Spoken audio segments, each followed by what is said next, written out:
The Lives of the Saints by Father Alban Butler, April 4th, St. Plato. He was born about the year 734. A pestilence that raged at Constantinople, depriving him of his parents when he was no more than 13 years of age. The care of his education devolved upon an uncle, who was high treasurer.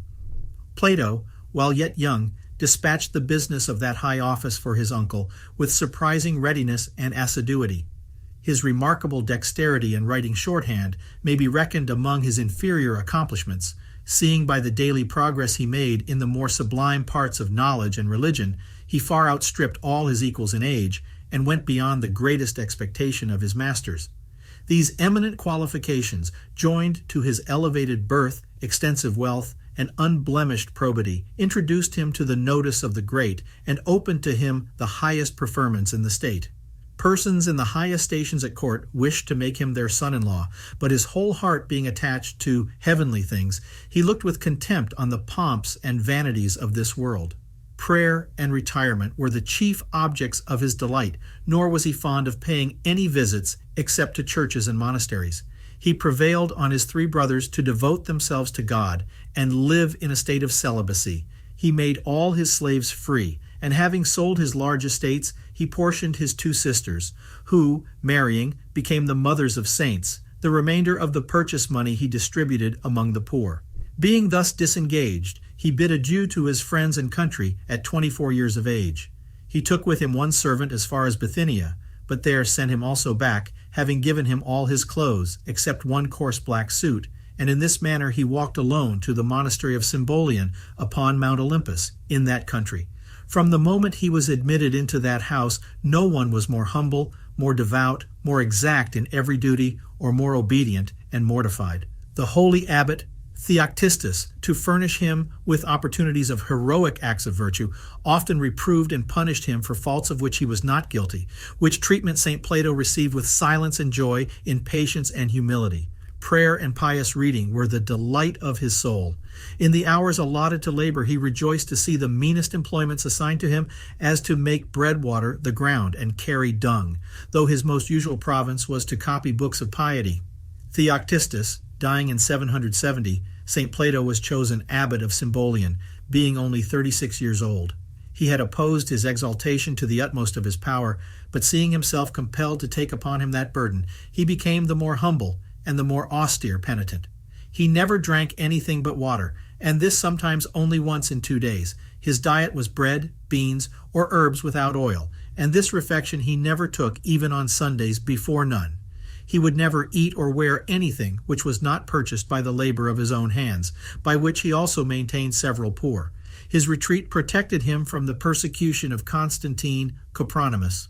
The year after the death of that tyrant, in 775, St. Plato took a journey to Constantinople on business, where it is incredible with what esteem he was received, and how much he promoted piety in all ranks, states, and conditions. How successful he was in banishing habits of swearing and other vices, and inspiring both the rich and poor with the love of virtue.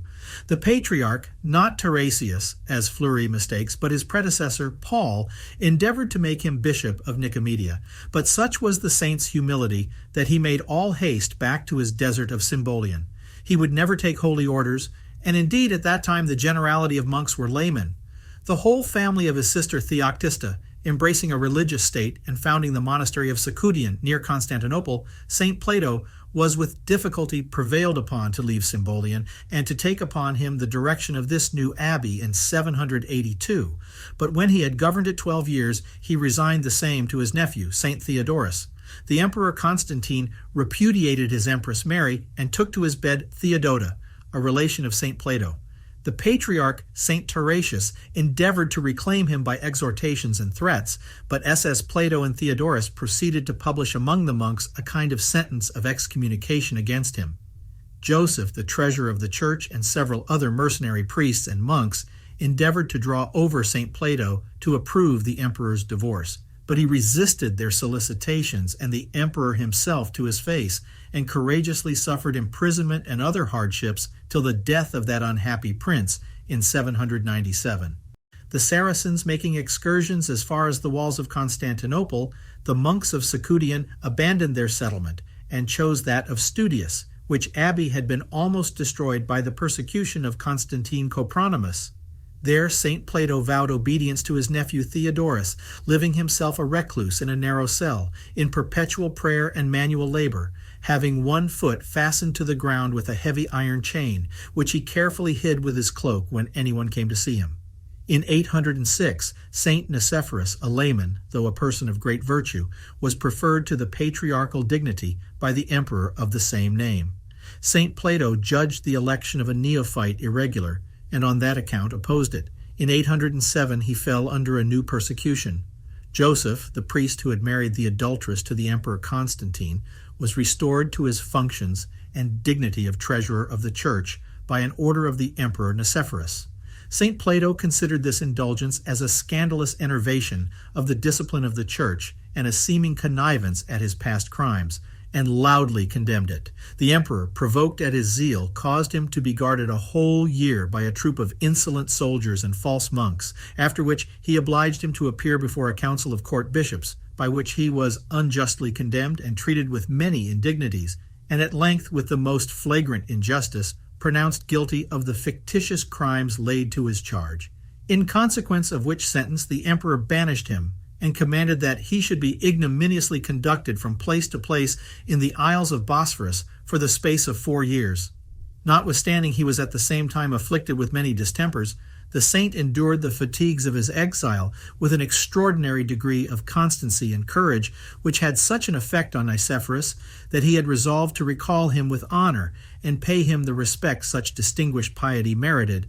But, unhappily, the emperors, being surprised and murdered by the Bulgarians in 811, frustrated those good intentions. But his successor, Michael I, a lover of justice and virtue, immediately gave orders that St. Plato should be honorably discharged.